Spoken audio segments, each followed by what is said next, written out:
So, no more rain for a while. Yeah, there's a chance of maybe a brief little passing shower tonight. Okay. And after that, it's going to be dry for the foreseeable future, at least the 7-day forecast.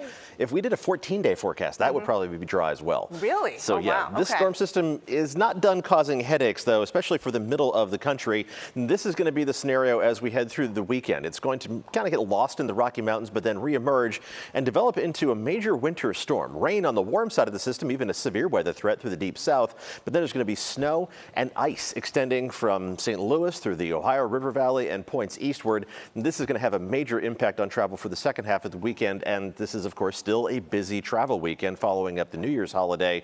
And that system will continue progressing farther off to the east, but a ton of cold air is going to come crashing in behind it.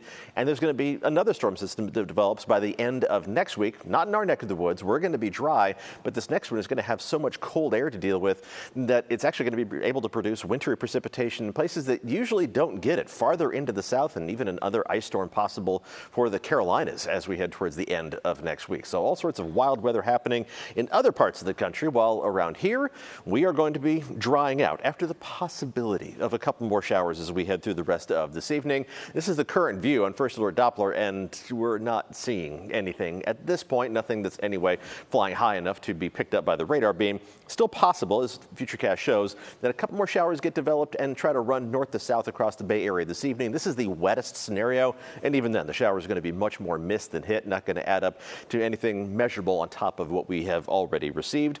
And the forecast is going to be dry. Now, the winter storm warning in the Sierra, that is going to continue until 10 o'clock this evening. So if you had thoughts of heading up in that direction, now that the rain has wound down in the Bay Area, put that off until tomorrow. Let the road crews catch up. Still a winter storm warning for the higher elevations, winter weather advisory at lake level. Both the US 50 and I-80 have been a mess today. Total snowfall in the 8 to 12 inch range. They're just going to pick up another inch or two on top of what's already accumulated, but it's still breezy up there as well. So again, travel strongly discouraged. I'd let the sun come up and go to work, melting some of that snow on the roads too. The snow will shut off there. Our rain is going to quiet down. This is a dry rain chart for early January. As we look at our rain chances over the next 7 days, there basically are none, towards the bottom of the scale. And that's going to be the case in the long range as well, which means we have to start monitoring our air quality. It's still going to be in the okay category as we head through the weekend. A few more yellow dots showing up by Sunday, especially farther inland in the East Bay and the Santa Clara Valley. Probably moderate across the board on Monday with that haze on the horizon.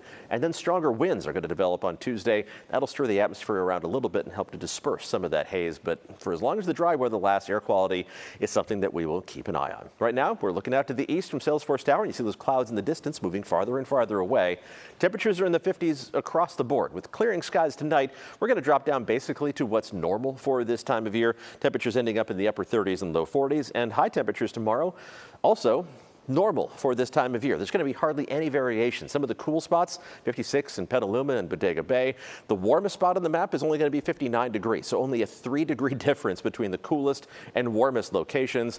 Everybody's going to start warming up after tomorrow, so almost precisely average early January temperatures tomorrow. That changes as we hit the end of the 7-day forecast, not even the end of the 7-day forecast, most of the 7-day forecast next week. We're talking about low to mid 60s on an average basis from Monday through Friday, which means the coolest spots will be around 60. The warmest spots, upper 60s. Some spots maybe even close to 70, which is well above normal for early January. Andrea? Looks great, Paul. Thank you so much.